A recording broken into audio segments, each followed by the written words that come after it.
الرجیم بسم اللہ الرحمن الرحیم سورة الانبیاء مکیہ وہیہ مئۃ و اثنتا عشر آیۃ و سبع رکوعات۔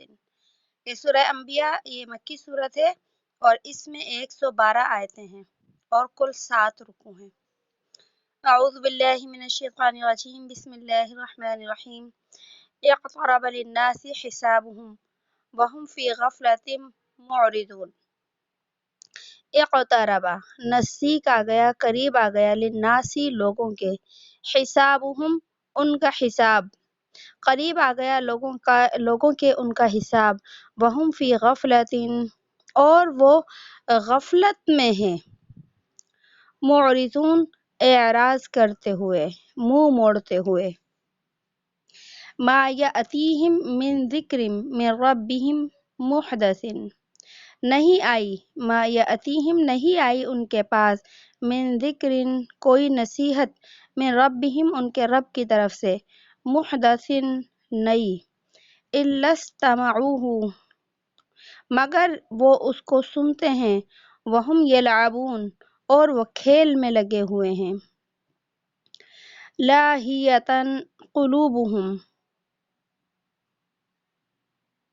غفلت میں ہیں، لاہیہ غفلت میں ہیں، قلوبہم ان کے دل، واسروا النجوی اور وہ سرگوشی کرتے ہیں چپکے چپکے، الذین ظلموا جو لوگ بے انصاف ہوئے، جو لوگ ظالم ہوئے، وہل ھذا الا بشر مثلکم جو لوگ بے انصاف ہوئے یا ظالم ہوئے کہتے ہیں ہل ھذا یہ شخص کون ہے، وہ کہتے ہیں ہل ھذا یہ شخص کون ہے، الا بشر مگر آدمی ہے، مثلکم تمہارے جیسا، افتأتون السحر پھر تم کیوں آتے ہو جادو میں، وانتم تبصرون اور تم دیکھتے ہو، قال ربی یعلم القول فی السماء والارض قال کہہ دیجئے کہ میرا رب یعلم جانتا ہے القول اس بات کو، اے نبی آپ کہہ دیجئے کہ جانتا ہے میرا رب اس بات کو، فی السماء والارض جو آسمانوں میں ہے اور زمینوں میں ہے، وہو السمیع العلیم اور وہ سننے والا ہے، جاننے والا ہے۔ سورہ انبیاء جو ہے یہ ایک مکی صورت ہے اور مکی صورتوں کے اندر جو ہے زیادہ تر مشرکین کے ہی حالات کو بیان کیا جا رہا ہے۔ اس عنوان کی بہت ساری صورتیں ہم پہلے بھی پڑھ چکے ہیں، تو سورہ انبیاء بھی قرآن کریم کی ایک مکی صورت ہی ہے۔ اللہ پاک نے یہاں بھی مشرکین مکہ کے ہی جو ہے وہ ایک کردار کو، ان کی باتوں کو اور ان کے اعتراضات کو بیان فرمایا۔ اللہ پاک نے فرمایا اقترب للناس قریب آ گیا لوگوں کے ان کا حساب، کہ اللہ فرما رہے ہیں کہ وہ وقت قریب آ گیا جب لوگوں سے حساب کتاب لیا جائے گا۔ تو ایک تو حساب کتاب انسان سے قیامت کے دن لیا جائے گا۔ اگر قیامت کا دن دیکھیں تو جو امت محمدیہ ہے وہ قیامت سے زیادہ نزدیک ہے، کیونکہ یہ آخری امت ہے۔ اس سے پہلے انبیاء علیہ الصلوۃ والسلام جتنے بھی آئے ان کی امتیں قیامت سے کیا تھیں، دور تھیں، حساب کتاب سے تھوڑی دور تھیں، لیکن ہم چونکہ آخری امت ہیں لہٰذا ہم قیامت سے قریب ہیں، لہٰذا ہمارا حساب کا وقت بھی کیا ہے، قریب ہے۔ اور اس کے ساتھ ساتھ اس کا ایک معنی یہ بھی ہے کہ انسان کا حساب قریب کیسے ہے، اس طریقے سے کہ ہر شخص جیسے ہی اس کی موت آتی ہے تو قبر میں اس کا حساب کتاب شروع ہو جاتا ہے، اور قبر کے اندر اللہ رب العزت جو ہے فرشتوں کے ذریعے سے 3 سوال پوچھتے ہیں۔ ان 3 سوالات کو روایات کے اندر جو ہے وہ بیان کیا گیا ہے۔ تو ایک انسان جو ہے کائنات کے اندر ایک بڑی قیامت ہے جب وہ سارا نظام درہم برہم ہو جائے گا، ایک تو اس وقت حساب کتاب ہوگا، اور دوسری جو ہے انسان کے اوپر قیامت صغریٰ ہے، یعنی چھوٹی قیامت، اور چھوٹی قیامت جو ہے موت کو کہتے ہیں۔ جیسے ہی انسان کی موت آتی ہے تو قبر میں مردے کو رکھے جانے کے بعد اس سے حساب کتاب جو ہے شروع ہو جاتا ہے۔ تو جب مردے کو قبر کے اندر رکھا جاتا ہے تو آتا ہے کہ ہر انسان سے جو ہے وہ 3 سوال کیے جائیں گے۔ پہلا سوال ہوتا ہے من ربو کا، کہ انسان یہ بتا کہ دنیا میں تیرا رب کون تھا۔ اب جو نیک شخص ہوتا ہے اور جس نے اپنی زندگی اللہ کے حکم کے مطابق گزاری ہوتی ہے وہ کہتا ہے اللہ ربی، اللہ میرا رب تھا۔ حساب کتاب کا پہلا سوال ہو جاتا ہے۔ پھر حساب کتاب کا دوسرا سوال ہوتا ہے من نبیُّ کا، تیرا نبی کون تھا دنیا میں؟ اور بعض روایت میں یہ بھی آتا ہے کہ آپ صلی اللہ علیہ وسلم کی شکل مبارک اس انسان کو قبر میں دکھائی جاتی ہے اور اس سے پوچھا جاتا ہے من ھذا الرجل، اس کو پہچانتے ہو یہ کون ہے؟ اب جس شخص نے اپنے نبی کو اگرچہ دنیا میں نہیں دیکھا ہوگا لیکن اس نے اپنے نبی کی اتباع کے اندر جو ہے وہ زندگی گزاری ہوگی، تو اللہ اپنے جو ہے ایک نظام کے تحت اس انسان کو قبر کے اندر یہ علم عطا فرمائیں گے کہ وہ اپنے نبی کو بن دیکھے بھی پہچان لے گا۔ اور دونوں سوال کی صورتیں آتی ہیں، یا تو یہ پوچھا جائے گا من نبیُّ کا، یا پھر نبی کی شکل مبارک دکھا کر پوچھا جائے گا من ھذا الرجل، یہ کون ہے؟ تو دونوں صورتوں میں اگر وہ شخص دنیا کے اندر اتباع سنت کی پیروی کرنے والا ہوتا ہے، نبی کی زندگی کو اختیار کرنے والا ہوتا ہے، تو کہے گا محمد رسولی، محمد صلی اللہ علیہ وسلم میرے رسول تھے، تو میرے نبی ہیں دنیا جو دن کے اندر جن کی نبوت کو میں دنیا میں مانا کرتا تھا۔ پھر تیسرا حساب کا سوال ہوگا ما دینُ کا، تیرا دین کیا تھا دنیا کے اندر؟ تو وہ جو اسلام کے مطابق زندگی گزارے گا وہ کہے گا الاسلام دینی، میرا دین جو ہے اسلام تھا۔ جب 3 سوال ہوں گے اور تینوں کے اندر وہ شخص کامیاب ہوگا تو اللہ کی طرف سے ایک فرشتہ جو ہے قبر میں کھڑے ہو کر آواز دے گا۔ یہ ساری جو بات میں بتا رہی ہوں، ساری حدیث مبارکہ آپ کو بتا رہی ہوں، پوری طویل روایت کے اندر یہ سارا جو ہے تفصیل بیان کی گئی ہے۔ تو پھر جب اس سے 3 سوال پوچھے گئے، اور یہ 3 سوال وہ ہیں جو ہمارے نبی صلی اللہ علیہ وسلم نے حساب کتاب کے ہمیں بتا دیے۔ ہر انسان سے 3 ہی پوچھے جائیں گے، نہ کسی سے 2 پوچھے جائیں گے، نہ کسی سے 4 پوچھے جائیں گے، یہ 3 ہی رہیں گے۔ اور جب وہ انسان کامیاب ہوگا تو پھر 3 سوالوں کے جواب کے اندر اس کو 3 انعامات جو ہیں وہ سنائے جائیں گے۔ اور پہلا انعام جو ہے اللہ کی طرف سے ہوگا وَالْبِسُوهُ مِنَ الْجَنَّةِ، اور دوسرا اعلان ہوگا وَفْرِشُوهُ مِنَ الْجَنَّةِ، اور تیسرا اعلان ہوگا وَافْتَحُوا لَهُ بَابًا إِلَى الْجَنَّةِ۔ اب پہلا جو اعلان تھا، پہلا جو انعام تھا اس کا سوال کے اوپر، اللہ فرمائیں گے جو ہے فرشتے کے ذریعے وَالْبِسُوهُ مِنَ الْجَنَّةِ، کہ میرا بندہ یہ جو قبر کے اندر آیا ہے، قبر میں تو انسان کفن پہن کر جاتا ہے، تو کفن کو کے لیے حکم آئے گا کہ اس کے کفن کو اتار دو اور اس کو جنت سے لایا ہوا وَالْبِسُوهُ مِنَ الْجَنَّةِ، یہ حدیث کے الفاظ ہیں کہ اس کو جنت سے لایا ہوا ایک لباس پہنا دو۔ پھر دوسرا اعلان ہوگا وَفْرِشُوهُ، فرش عربی میں بستر کو کہتے ہیں، وَفْرِشُوهُ، اس کے نیچے بستر لگا دو من الجنہ، جنت کا ایک بستر، کہ قبر کی اندر دیکھیے امیر ہو غریب ہو لیکن اس کی کو قبر کے اندر کوئی بستر نہیں ہوتا، کوئی بھی قالین نہیں ہوتا، اس کو قبر کی مٹی کے اوپر لٹایا جاتا ہے، لیکن اللہ کا طرف سے اعلان ہوتا ہے کہ اس کی قبر کے اندر ایک جنت کا بستر لگا دو۔ اور پھر اس کے بعد تیسرا اعلان ہوتا ہے وَافْتَحُوا لَهُ بَابًا إِلَى الْجَنَّةِ، کہ میرے اس بندے کے لیے جنت کی کھڑکی کھول دو۔ تو یہ ہے حساب کتاب، اس لیے اللہ نے فرمایا ہے کہ حساب کتاب کا وقت جو ہے وہ قریب آ چکا ہے۔ اور ساتھ میں جب ایک کافر شخص ہوتا ہے اور یا اللہ کا نافرمان ہو، جب اس کی موت آتی ہے اس سے بھی یہی 3 سوال کیے جاتے ہیں، من ربُّ کا، من نبیُّ کا، ما دینُ کا۔ جب 3 سوال ہوتے ہیں تو وہ شخص تینوں سوالوں کے جواب میں ایک ہی بات کہتا ہے، ایک ہی جملہ کہتا ہے۔ جملے کو بھی حدیث میں بیان کیا گیا، اللہ کے نبی صلی اللہ علیہ وسلم نے ارشاد فرمایا، وہ کہتا ہے ہا لا ادری، ہائے ہائے مجھے کچھ نہیں پتا، کون میرا رب تھا، کون میرا نبی تھا، کون سا میرا دین تھا، مجھے کچھ بھی نہیں پتا۔ پھر اللہ پاک ایک فرشتے کو کھڑا کرتے ہیں اور وہ فرشتہ جو ہے 3 سزائیں جو ہے اس کے لیے اعلان کرتا ہے سزاؤں کا، اور پہلی سزا میں اعلان کرتا ہے وَالْبِسُوهُ مِنَ النَّارِ، کہ اس کے کفن کو اتار کر اس کو ایک آگ کا لباس پہنا دو۔ پھر دوسرا اعلان ہوتا ہے وَفْرِشُوهُ مِنَ النَّارِ، اس کی قبر کے اندر ایک آگ کا بستر لگا دو۔ اور پھر تیسرا اعلان ہوتا ہے وَافْتَحُوا لَهُ بَابًا إِلَى النَّارِ، کہ اس کے لیے جہنم کی ایک کھڑکی کھول دو۔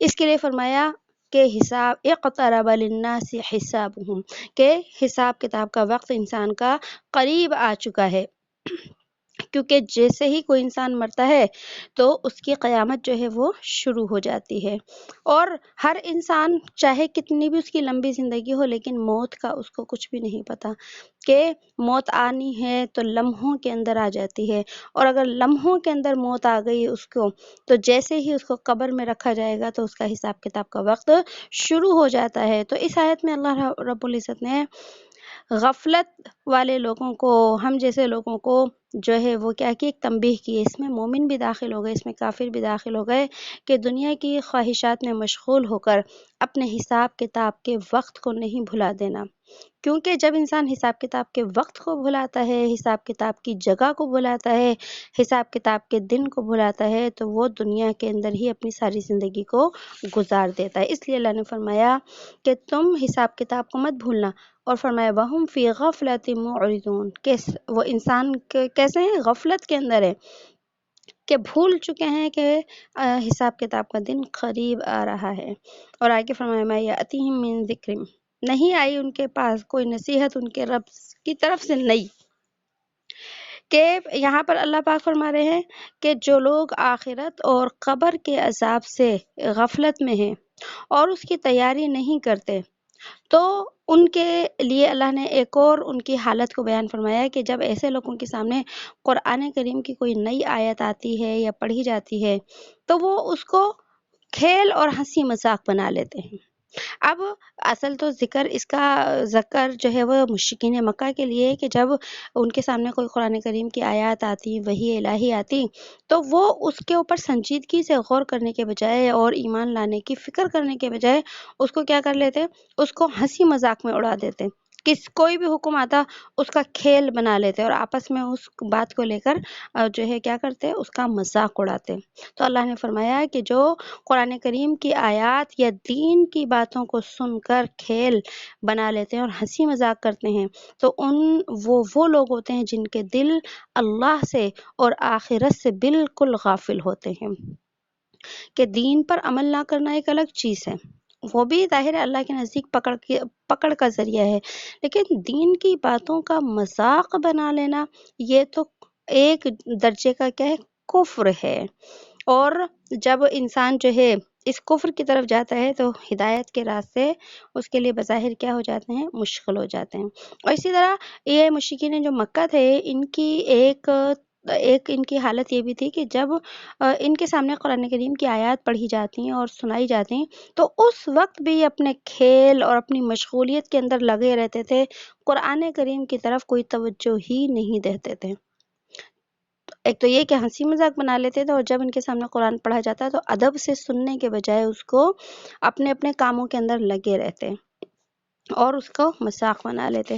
تو اس لیے اللہ نے فرمایا کہ یہ جو قرآن کریم ہے مَا يَأْتِيهِم مِّن ذِكْرٍ مِّن رَبِّهِمْ، جو آتی ان کے پاس کوئی نصیحت ان کے رب کی طرف سے، محدثین، نئی یعنی کوئی نئی آیت آتی، کوئی نیا حکم آتا اور نبی علیہ الصلوۃ والسلام ان کو سناتے، تو پھر اللہ نے فرمایا اِلَّا اسْتَمَعُوهُ، کہ وہ اس کو نہیں سنتے کان لگا کر، وَهُمْ يَلْعَبُونَ، اور وہ کھیل میں مگن ہوتے۔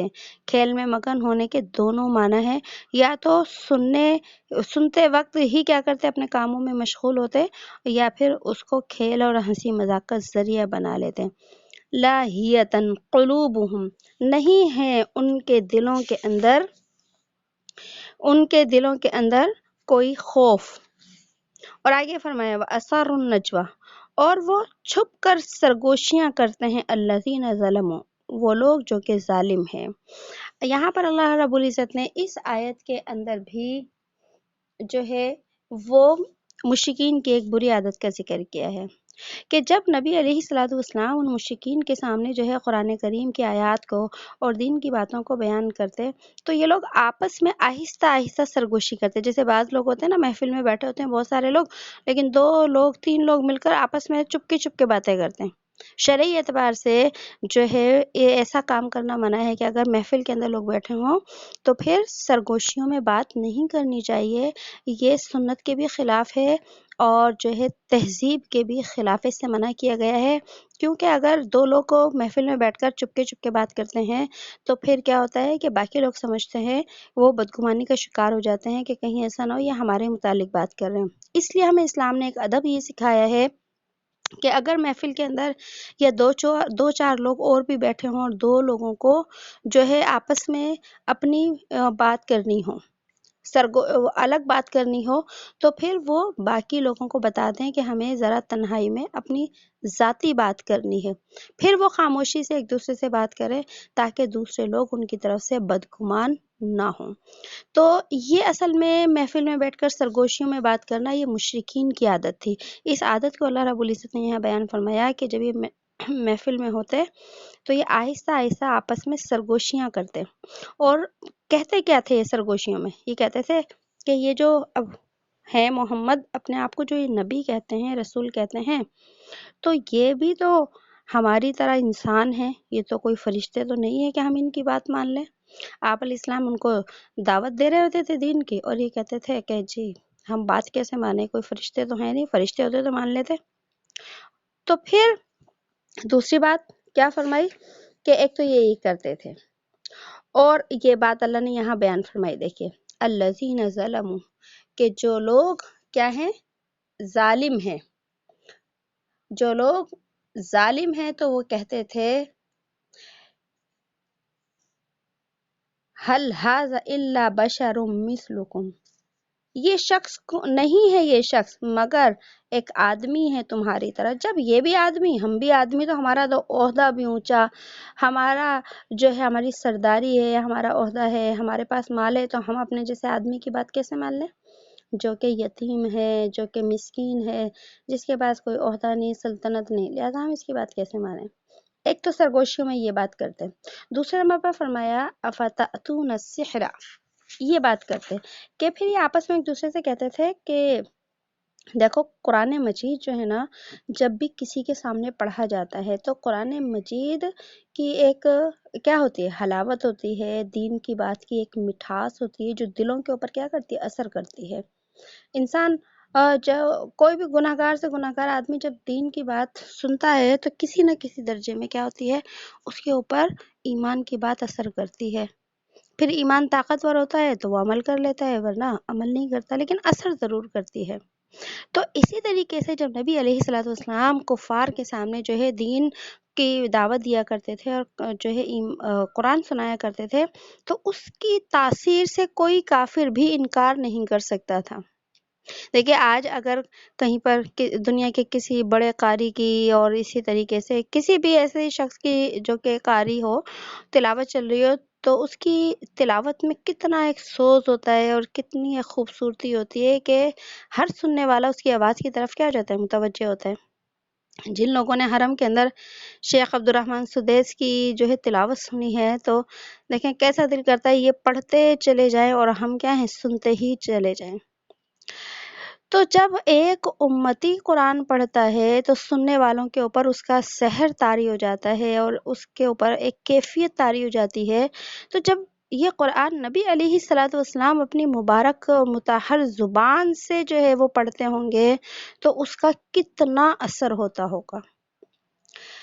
تو جب نبی علیہ الصلوۃ والسلام جو ہے وہ قرآن کریم جب پڑھتے نا تو اکثر لوگ قرآن کریم کے سحر یعنی کہ اس کے وجد اور اس کی کیفیات میں آ کر کیا کرتے تھے؟ قرآن کریم وہ ایمان قبول کر لیا کرتے تھے۔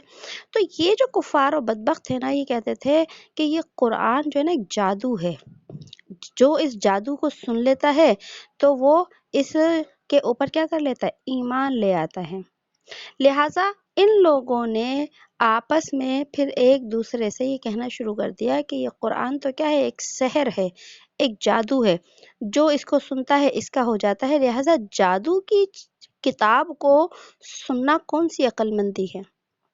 جادو تو ایک بری چیز ہوتی ہے، لہذا جادو کے کلام کو، جادو کی بات کو اور جادو کی کتاب کو نہ پڑھنا درست ہے اور نہ ہی اس کا سننا درست ہے۔ اب یہ قرآن کریم کو جب جادو کہا کرتے تھے نا ایک دوسرے سے، تو اس محفل میں جب صحابہ کرام بیٹھے ہوتے تھے تو یہ آپس میں نا آہستہ آہستہ بات کرتے تھے، کہ کہیں جو ہے یہ صحابہ جو ہیں یہ نہ سن لیں، اور اگر ان کو یہ ڈر ہوتا تھا اگر صحابہ نے سنا کہ ہم اس کو جادو کہہ رہے ہیں، کیونکہ بیٹھے تو نبی کی محفل میں ہوا کرتے تھے نا، تو اس لیے آہستہ آہستہ بات کرتے تھے کہ ابھی جو ہے کیا نہ ہو، کہیں ہمارے متعلق ہی کوئی بات نہ ہونے لگے یہاں پر، اس لیے یہ بات سرگوشیوں میں کرتے تھے۔ تو اللہ نے بیان فرما دیا کہ یہ سرگوشیاں یہ کرتے ہیں، لیکن میں تو آسمانوں سے ان کی سرگوشیوں کو سنتا ہوں۔ اور پھر اللہ نے وہ باتیں بھی بیان کر دیں کہ اپنی سرگوشیوں میں کہتے کیا ہیں۔ تو پہلی وہ بتا دی کہ یہ تو انسان ہیں، اگر فرشتے ہوتے تو ہم مان لیتے، اور دوسری بتا دی افتأتون السحر، کیا تم آتے ہو جادو میں، وانتم تبصرون، اور تم اپنی آنکھوں سے دیکھتے ہو۔ تو قرآن کو جادو کہتے تھے، اور پھر کہتے تھے تم اس جادو میں کیوں آ رہے ہو، تم تو اپنے آنکھوں سے دیکھتے ہو یہ جادو کریں۔ آگے اللہ نے فرمایا، اب اللہ جواب دے رہے ہیں، پہلے اللہ نے ان کی سرگوشیوں کو بیان فرمایا، اب اللہ جواب دے رہے ہیں۔ قال، اپنے نبی سے فرمایا، اے نبی آپ کہیے ان سے، ربی یعلم القول فی السماء والارض، کہ میرا رب جانتا ہے وہ بات جو آسمانوں میں ہو اور زمینوں میں ہو، اور وہ سننے والا ہے اور جاننے والا ہے، کہ تم جو چھپ چھپ کر باتیں کرتے ہو تم تو چھپا ہی نہیں سکتے اللہ سے، اللہ تو آسمان اور زمین کے رازوں کو جاننے والا ہے، تم کیسے رب سے چھپا سکتے ہو۔ بل قالوا اضغاث احلام، بلکہ قالوا وہ کہتے ہیں کہ وہ تو بیہودہ خواب ہے، بلکہ وہ تو کہتے ہیں کہ وہ ایک بیہودہ خواب ہے یا پریشان حال خواب ہے۔ اضغاث بیہودہ یا پریشان حال، احلام خواب، وہ پریشان حال ایک خواب ہے۔ بل افتراہ بل ہوا شاعر، بلکہ جھوٹ باندھ لیا ہے، افطرا جھوٹ باندھنے کو کہتے ہیں، بلکہ جھوٹ باندھ لیا ہے، بل ہوا شاعر، بلکہ وہ تو شاعر ہیں، فلیأتنا بآیۃ، پھر چاہیے کہ لے آئیں وہ، بآیات ہمارے پاس کوئی نشانی، کما ارسل الاولون جیسا کہ لے کر آئے پہلے رسول۔ یہاں پر اللہ رب العزت نے اپنے نبی صلی اللہ علیہ وسلم کو فرمایا کہ نبی ان کو جواب دیجئے کہ آسمان اور کا رب جو ہے وہ آسمان اور زمینوں کی ساری باتوں کو جانتا ہے۔ اور آیت نمبر 5 بل قالو سے جو ہے ایک اور ان کی جو ہے وہ جھوٹ اور الزام کو جو ہے وہ بیان کیا گیا ہے، اور وہ کیا کہتے تھے کہ اضغاث و احلام، اضغاث و احلام کہتے ہیں وہ خواب جس کے اندر جو ہے شیطانی خیالات کا کیا ہو، غلبہ ہو۔ دیکھیے جب رات کو آدمی سوتا ہے نا تو اسے خواب نظر آتے ہیں، ٹھیک ہے، خواب کی 3 قسمیں ہوتی ہیں، ایک شیطانی خواب ہوتے ہیں، ایک رحمانی خواب ہوتے ہیں، اور ایک انسان کی سارے دن کی جو مصروفیات ہوتی ہیں، اس کے دماغ کی جو سوچیں ہوتی ہیں نا وہ اسے خواب کے اندر نظر آتی ہیں۔ جس خوابوں کے اندر انسان ڈر جاتا ہے یا بری چیزیں دیکھتا ہے وہ شیاطین کی طرف سے ہوتے ہیں، شیطانی خواب کہلاتے ہیں۔ اور جو اچھے اچھے خواب انسان کو نظر آتے ہیں، کوئی نیک عمل کرتا ہے اس کو اچھے خواب نظر آنا شروع ہو جاتے ہیں تو یہ بشارتیں ہوتی ہیں۔ حدیث مبارکہ کے اندر آیا کہ خواب جو ہے نبوت کا 46واں حصہ ہے، یعنی کہ لوگوں کو سچے خواب نظر آئیں گے۔ اس امت کے اندر بھی اللہ والوں کو بھی سچے خواب نظر آتے ہیں، بعض اوقات گناہ گار لوگوں کو بھی سچے خواب نظر آتے ہیں، اللہ والے لوگوں کو سچے خواب نظر آتے ہیں تو ان کو اللہ پاک بشارتیں دیتے ہیں ان کے نیک اعمال کی، اور بعض اوقات برے لوگوں کو بھی سچے خواب نظر آتے ہیں، اللہ انہیں تنبیہ کرنا چاہتے ہیں کہ تم اپنے اس راستے سے کیا آ جاؤ، باز آ جاؤ۔ تو تیسری خواب کی قسم کیا ہوتی ہے کہ دیکھیں بعض اوقات ہم سوتے ہیں، جو دن میں ہم کر رہے ہوتے ہیں، جو ہمارا گھر میں مسئلہ چل رہا ہوتا ہے یا پریشانی چل رہی ہوتی ہے، گھر میں شادی ہو رہی ہوتی ہے، کچھ بھی، تو وہی چیزیں ہمیں خواب میں بھی نظر آنا شروع ہو جاتی ہیں۔ تو ایسے خوابوں کی کوئی تعبیر نہیں ہوا کرتی۔ تو اب یہاں پر جو ہے ایک خواب کا ہی ذکر کیا گیا، اضغاث و احلام، پریشان خیالات کے مطلب کیا ہے؟ منکرین اور مشرکین مکہ کہتے کیا تھے؟ پہلے تو اللہ نے فرمایا کہ جیسے جادو کہا کرتے تھے قرآن کو، یہ جادو ہے، اور نبی علیہ الصلوۃ والسلام کیا ہیں؟ جادوگر ہیں۔ پھر اس سے بات آگے بڑھی تو کہنے لگے کہ یہ تو خواب ہے، پریشان خواب، قرآن کو کہنے لگے پریشان خواب ہیں یہ، کہ بس یہ تو خواب میں انہیں جو باتیں نظر آتی ہیں نا وہی تمہیں آ کر جو ہے وہ سنا دیتے ہیں کہ آج یہ وہی آئی، آج یہ وہی آئی، آج یہ حکم آیا۔ یہ تو کچھ بھی نہیں ہے، یہ تو بس جو انہیں خواب نظر آتے ہیں واقع تم سے بیان کر دیتے ہیں۔ اور پھر اس سے آگے بڑھے، ایک اور قدم انہوں نے بڑھایا مشرکین نے، اور وہ قدم بڑھا کر کہنے لگے کہ جو ہے یہ قرآن تو کوئی قرآن نہیں ہے، یہ کوئی کتاب نہیں ہے، یہ تو معاذ اللہ محمد جو ہیں یہ تو جھوٹ بولتے ہیں، جھوٹ بولتے ہیں، اللہ پر بہتان لگاتے ہیں کہ اللہ نے ان کے پاس وحی بھیجی ہے۔ کیونکہ یہ مشرکین جو تھے یہ بھی تو اللہ کو مانتے تھے نا، جبھی تو یہ فرشتوں کو اللہ کی بیٹیاں کہتے تھے، اللہ کو تو مانتے تھے۔ تو انہوں نے یہاں تک بھی الزام لگائے کہ یہ جو ہے محمد صلی اللہ علیہ وسلم اللہ پر بہتان باندھتے ہیں کہ وہ رب جو ہے میرے پاس وحی بھیجتا ہے، کوئی وحی نہیں آتی۔ اس کو بھی اللہ نے قرآن کریم کے اندر بیان فرما دیا۔ بل قالوا، بلکہ وہ کہتے ہیں اضغاث احلام، یہ تو پریشان خواب ہیں، بس قرآن کی آیتیں نہیں ہیں، یہ تو خواب کی باتیں ہیں۔ اور آگے فرمایا اللہ نے بل افتراہ، بلکہ جھوٹ باندھ لیا ہے، انہوں نے جھوٹ باندھ لیا ہے کہ یہ اللہ کے متعلق جھوٹ بولتے ہیں کہ اللہ وحی بھیجتے ہیں میرے اوپر۔ بل ہوا شاعر، پھر آگے ایک اور الزام لگایا، بلکہ وہ تو کیا ہے؟ شاعر ہیں، یہ شاعری کی کیا ہے؟ کتاب ہے قرآن۔ اس کے بعد آگے فرمایا فلیأتنا بآیات، پس چاہیے کہ لے آئے ہمارے پاس کوئی نشانی۔ یہاں پر اللہ پاک نے ان کی اس ایک مطالبے کو ذکر کیا ہے، اور وہ مطالبہ کیا ہے کہ یہ کہتے تھے کہ اگر آپ واقعی اللہ کے نبی ہیں اور سچے نبی ہیں تو جو ہم کہہ رہے ہیں وہ کر کے دکھائیے۔ یعنی جیسے معجزات ہوتے تھے نا، پچھلے انبیاء علیہ الصلوۃ والسلام کی جو امتیں تھیں وہ بھی معجزات کو کیا کرتی تھیں؟ طلب کرتی تھیں۔ تو یہ بدبخت بھی یہ کہتے تھے کہ ہم جو کہتے ہیں نا وہ کر کر دکھاؤ تو ہم تمہیں نبی مانیں گے۔ حالانکہ دیکھیے معجزات تو وہ ہوتے ہیں کہ اللہ اپنی جانب سے اپنی مرضی سے کیا کر دیں، کوئی بھی معجزہ نبی کو عطا کر دیں۔ جیسے کہ موسیٰ علیہ الصلوۃ والسلام کو لاٹھی کے سانپ بن جانے کا جو ہے وہ معجزہ عطا کیا تھا، اور اسی طریقے سے دریا میں جب اترے تھے موسیٰ علیہ السلام اور ان کے بنی اسرائیلی تو پھر اللہ نے دریا کو خشک کر دیا تھا، یہ موسیٰ علیہ السلام کا معجزہ تھا۔ ہاتھ بغل میں ڈالتے جب گریبان کے اندر کر کے تو وہ سورج کی طرح روشن رہتا، یہ معجزہ تھا۔ اب اللہ کا یہ دستور اور قانون رہا ہے کہ کبھی تو اللہ اپنی طرف سے جو ہے معجزات خود انبیاء کو عطا کر دیا کرتے تھے اپنی طرف، اپنی مرضی سے۔ کبھی ایسا ہوتا تھا کہ ان کی قوم کے جو لوگ جس معجزے کا مطالبہ کرتے تھے اللہ ویسا ہی معجزہ دکھا دیتے تھے۔ جیسے کہ ہم نے حضرت صالح علیہ السلام کے بارے میں پڑھا تھا کہ انہوں نے کیا مانگا تھا؟ معجزہ مانگا تھا کہ اس سامنے پہاڑ میں سے 10 ماہ کی حاملہ اونٹنی نکلے، اس کے ہاں بچے کی پیدائش ہو تو ہم آپ کو کیا کر لیں گے؟ نبی مان لیں گے۔ اللہ نے ان کے بات اور فرمائش کے مطابق جو ہے بالکل معجزہ دکھایا تھا۔ تو ہمارے نبی صلی اللہ علیہ وسلم کو بھی اللہ نے بعض وہ معجزات عطا کیے تھے جو ان مشرکین نے مانگے تھے، جیسے کہ شق قمر کا معجزہ ہے جس کو قرآن میں ہم نے پڑھ لیا ہے، بہت مشہور معجزہ ہے۔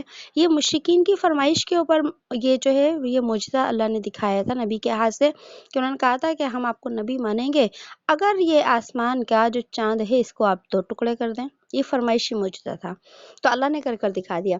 تو اور بہت سارے ایسے معجزے تھے جو اللہ نے اپنی جانب سے ہمارے نبی صلی اللہ علیہ وسلم کو عطا فرمائے تھے۔ اب یہ جو بدبخت جو تھے کفار، یہ کہتے تھے کہ ہم جیسے جیسے کہیں نا فرمائش کریں ویسے ویسے اگر آپ کر کے دکھائیں گے تو ہم آپ کو نبی مانیں گے، ورنہ گویا ہم آپ کو نبی نہیں مانیں گے۔ یہ کہتے تھے فلیأتنا بآیات، پس آپ لے آئے ہمارے پاس بآیا، کوئی نشانی۔ یہاں آیہ سے مراد جو ہے وہ معجزہ ہے، اور کہتے ہیں کما ارسل الاولون، جیسا کہ پہلے رسول نشانیاں لے کر آئے اور معجزات لے کر آئے۔ تو دیکھیے اس بات کو ہم پہلے بھی پڑھ چکے ہیں اور پھر ہم دوبارہ سے دہرا لیتے ہیں کہ اللہ رب العزت کا یہ قانون ہے کہ جس بھی امت کے لوگوں نے کسی معجزے کی فرمائش کی، خود سے فرمائش کی، اور اللہ نے وہ معجزہ بالکل ویسے ہی دکھا دیا، اور پھر اگر اس قوم نے یا ان میں سے جن لوگوں نے اس معجزے کو، فرمائشی معجزے کو نہیں مانا، اللہ نے انہیں یقیناً دنیا میں ہی ہلاک و برباد کیا ہے۔ ایک تو وہ معجزے ہوتے تھے جو اللہ اپنی مرضی سے جو ہے نبی کے ہاتھ پہ ظاہر فرماتے، اگر اس کو کوئی قوم یا قوم کے بہت سارے افراد اگر نہیں مانتے تھے تو اللہ ان کو دنیا میں ہلاک نہیں کرتے تھے، لیکن فرمائشی معجزے دیکھ کر بھی اگر وہ لوگ ایمان نہ لاتے تو اللہ کا قانون تھا یہ کہ انہیں دنیا میں ہی ہلاک اور برباد کر دیا جاتا، جیسے قوم عاد کو، قوم سمود کو، قوم نوح کو، ان سب کو ہلاک کیا گیا۔ اب اللہ یہاں پر اس بات کی حکمت بیان فرما رہے ہیں کہ میں یعنی اے نبی، آپ کی امت کے یہ جو نافرمان لوگ ہیں جو آپ سے فرمائشی معجزے مانگتے تھے، اگر میں ان کو فرمائشی معجزے دکھاتا، ہر فرمائشی معجزہ میں ان کا پورا کر دیتا، اور اگر یہ ایمان نہ لاتے تو یہ ساری کی ساری امت کیا ہو جاتی؟ ہمیشہ کے لیے ہلاک ہو جاتی، اور ایسے ہلاک ہوتی کہ ان کا نام و نشان بھی پھر دنیا کے اندر نہیں رہتا۔ لیکن اللہ نے ان مشرکین کے ہر فرمائشی معجزے کو جو ہے وہ ظاہر نہیں کیا، اور اس کی حکمت یہ تھی کہ اگر وہ نہیں مانتے تو یہ ساری امت اسی وقت ہلاک ہو جاتی، اور اس امت نے تو قیامت تک باقی رہنا ہے۔ اگر امت اس وقت ہلاک ہو جاتی تو پھر قیامت تک یہ نہیں چلتی۔ اللہ نے اس امت کو تو قیامت تک کی امت بنایا ہے، لہٰذا آپ صلی اللہ علیہ وسلم کے اعزاز میں اور آپ کی برکتوں کی وجہ سے اللہ نے اس دنیا کو عذاب عام سے محفوظ کر دیا کہ یہ امت جو ہے عمومی عذاب سے ہلاک نہیں ہوگی۔ نافرمان ہلاک ہوتے رہیں گے، دنیا میں بھی پکڑے جائیں گے، لیکن پوری کی پوری امت کو میں صفحہ ہستی سے مٹا دوں، ایسا نہیں ہوگا۔ اس لیے میں ان کے فرمائشی معجزے جو ہے وہ نہیں دکھاتا، یہ مصلحت کے خلاف ہے۔ اور آگے اللہ نے کیا فرمایا؟ کما کہ جیسا پہلے رسولوں کو کی امتوں کو ہلاک کر دیا گیا تو یہ بھی ہلاک ہو جاتی ہیں۔ اور آگے فرمایا ما آمنت قبلہم من قریۃ اہلکناها افہم یؤمنون۔ ما آمنت نہیں ایمان لائی قبلہم ان سے پہلے، من قریۃ کوئی بستی، کسی بستی کے لوگ، اہلکناہا کہ ہم نے ہلاک کر دیا ان کو۔ یہ وہی بات ہے جو میں نے آپ کو بتائی کہ یہ تو کہتے ہیں نا کہ جیسے پہلے والے نبیوں نے معجزے دکھائے تو آپ بھی ہمیں ہر معجزہ دکھائیں۔ تو اللہ فرما رہا ہے کہ ان نبیوں کے امتوں کو جو معجزے دکھائے گئے، من قریۃ کسی بستی کے اندر کسی نبی کے ہاتھ کے اوپر معجزہ آیا، ما آمنت اور وہ قوم پھر بھی ایمان نہیں لے کر آئی، اہلکناہا تو ہم نے اس پوری قوم کو کیا کر دیا؟ ہلاک کر دیا۔ افہم یؤمنون کیا اب وہ مان لیں گے؟ یعنی کہ یہ ساری باتیں سن کر یہ مشرکین اب بھی ایمان لانے کے لیے تیار کیوں نہیں ہیں؟ اور آگے فرمایا وَمَا أَرْسَلْنَا قَبْلَكَ إِلَّا رِجَالًا نُوحِي إِلَيْهِمْ اور نہیں بھیجا ہم نے، وَمَا أَرْسَلْنَا اور نہیں بھیجا ہم نے، قَبْلَكَ آپ سے پہلے، إِلَّا رِجَالًا مگر مردوں کے ہاتھ، نُوحِي إِلَيْهِمْ کہ ہم وہی بھیجتے ان کی طرف، فَاسْأَلُوا أَهْلَ الذِّكْرِ پس آپ پوچھئے علم والے لوگوں سے، ان کنتم لا تعلمون اگر تم نہیں جانتے۔ کہ اس آیت کا کیا مطلب ہے کہ اللہ پاک فرما رہے ہیں کہ میں نے آپ سے پہلے جو امتیں بھیجی ان کے اندر بھی جو ہے وہ انسانوں کو ہی کیا بنایا تھا؟ نبی بنا کر بھیجا۔ یہی تو کہتے تھے کہ جو ہے وہ فرشتے ہوتے تو ہم کیا کر لیتے؟ ایمان لے کر آ جاتے، یہ کہتے تھے کہ رسول جو ہے نا اس کو انسان نہیں ہونا چاہیے، اس کو فرشتہ ہونا چاہیے۔ تو اللہ نے یہاں پہ پھر سے اعتراض کا جواب دیا ہے کہ آپ سے پہلے جتنے انبیاء علیہ الصلوۃ والسلام آئے وہ سارے کے سارے کیا تھے؟ انسان تھے۔ ہم نے ان کے پاس وحی بھیجی، تو اے نبی آپ بھی انسان ہیں۔ اس سے ان لوگوں کو بھی قرآن کریم کی آیت سے یہاں جواب ملتا ہے کہ جو لوگ ہمارے نبی صلی اللہ علیہ وسلم کو نور مانتے ہیں، بشر نہیں مانتے، وہ کہتے ہیں کہ آپ بشر نہیں تھے، آپ انسان نہیں تھے۔ اگر وہ کہتے ہیں کہ ہمارے نبی صلی اللہ علیہ وسلم انسان نہیں تھے، وہ قرآن کریم کی ان ساری آیات کا کیا کرتے ہیں؟ انکار کرتے ہیں۔ ہمارے نبی صلی اللہ علیہ وسلم انسان تھے اور قرآن نے بھی ان کو انسان ہی بیان کیا ہے۔ ہاں، ہمارے نبی صلی اللہ علیہ وسلم کی جو صفات تھیں، صفات مبارکہ، وہ ساری نورانی، جو آپ علیہ الصلوۃ والسلام کی صفات کے مطابق اپنی زندگی گزارتا ہے، اللہ اس کو نور ایمان سے منور فرما دیتے ہیں، اس کے دل کو اللہ پاک نورانی فرما دیتے ہیں۔ لیکن یہ مطلب نہیں ہے کہ ہمارے نبی صلی اللہ علیہ وسلم خود نور ہیں، فرشتہ ہیں اور بشر نہیں ہیں۔ تو اللہ پاک نے یہاں پہ واضح طور پر بیان فرما دیا کہ آپ سے پہلے جو انبیاء علیہ السلام آئے وہ بھی نبی تھے۔